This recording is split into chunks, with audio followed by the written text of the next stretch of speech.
so shaving the face as a woman over 50. To shave or not to shave, let's jump in. To begin, I want to define the technical term for shaving the face, which is dermaplaning. According to WebMD, dermaplaning is a procedure that exfoliates the skin to get rid of dirt and peach fuzz. I also read that you should not dermaplane if you have eczema, acne, rosacea, psoriasis, or sunburn. Please be sure to check with your doctor to be sure it's okay for you to dermaplane or shave your face based on your own health issues, current medications, risks, or anything like that. Before I started shaving my face, I read about it and I watched videos to see what other women were doing. Also, I found some myths that were debunked that I can share with you here. I learned that once you shave, it does not make your hair grow back thicker, darker, or in more abundance. It does not hurt. It is safe for all skin tones, and it does not take a lot of time. I mean, you do need to be careful because after all, you are using a blade, but it doesn't take a lot of time, and it's something you could do at home. So that's another wonderful thing about face shaving. You don't have to go to an esthetician. I mean, you could, but it's something I choose to do at home. Although I started because I wanted to kind of get rid of the peach fuzz, I learned there were a lot more benefits, and these are my top 3 reasons why I continue to face shave. Reason number 1, shaving the face is a fantastic way to exfoliate. At any age, and especially for women over 50, exfoliation is important to remove dead skin cells and reveal fresh new cells.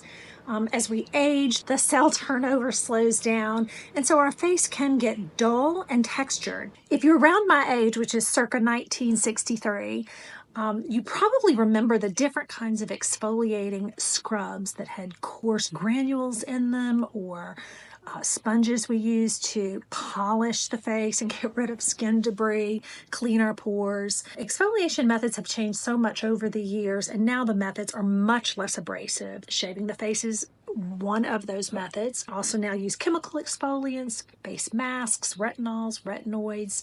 So anyway, I do think this is a wonderful additional method of exfoliation that you can add into your repertoire.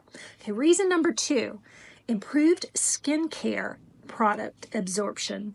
So by shaving off the dead skin cells and the fuzz, your skincare products can really get down into the skin. The skin sloughing that you're doing really helps prepare the skin to be able to receive and absorb those skin products deeply. If I'm going through the steps of cleansing and toning and serums and moisturizer and sunscreen, then I want them to all be maximally absorbed, and I want the skincare to be able to do its magic. So dermaplaning on a regular basis really improves my skincare absorption and helps my skin feel soft and smooth and look more radiant. Reason number 3, smooth makeup application and what I call a melty presence on the skin. So what does that mean? When I apply makeup after I shave the face or on a regular basis, my makeup glides on, it blends more easily, and the outcome is a makeup or a complexion with makeup looks just like it's part of my skin. It's very natural. I call it melty. It's not like you can see it sitting on top of my skin. And so I can really see the benefits of face shaving, and I can attest to those 3 reasons. I know there are other reasons, but these are the top 3 reasons why I continue to face shave. Here's how I incorporate face shaving into my skincare repertoire. If you're already using an exfoliant and you want to add in face shaving, be sure to give your skin a couple of days to kind of rest before you face shave. So in other words, I use the ordinary glycolic acid 7% toning solution on Monday, Wednesday, and Friday mornings only. Then on Sunday, I'll either use a face mask, or that's when I'll do my face shaving. I'll do one or the other, but the toning solution is Monday, Wednesday, Friday, and then I do my Sunday morning dermaplane, usually every other week, I may do a little touch up because I do think I can really see the difference in how the skincare absorbs and the makeup applies. And like I said, it just looks melty. When I do my face shaving, I do cleanse it because I use Retin-A at night.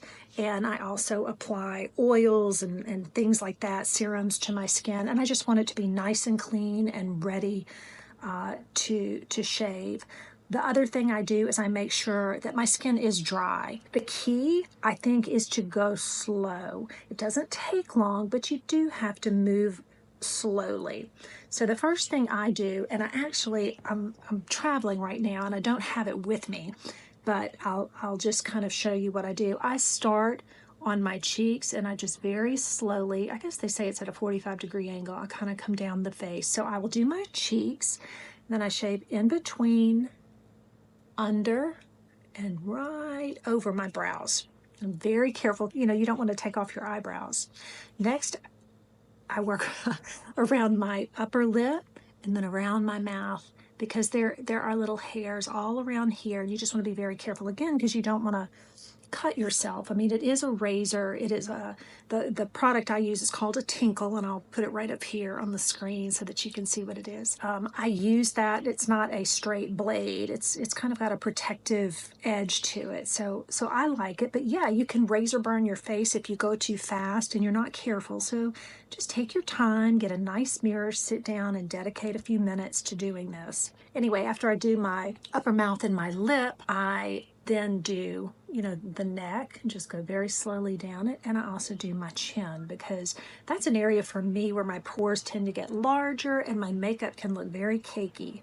So, you know, making sure that that is shaved and dermaplaned makes a tremendous difference for me. I want to say that because I use Retin-A, I'm very used to it. So I've used it for years. The shaving does not affect my skin, but you absolutely want to talk with your derm or esthetician if you use Retin-A or retinoid or actually anything else, any other prescriptions, to make sure that, you know, you're not compromising your health. I mean, the skin is the largest organ of the body. I'm not telling you to shave your face. I'm just saying that for me, it works. I love it. And so if you're cleared to do it too, I'm sharing what works for me and why I think it's so amazing. 2 tips to incorporate into your routine after exfoliating, no matter what exfoliating method you're using. So, I don't know, can you hear that thunder? Oh my gosh. Here's 2 very important tips that you want to add no matter what process you use to exfoliate, and that is to moisturize and use sunscreen every time after you exfoliate, and in that order.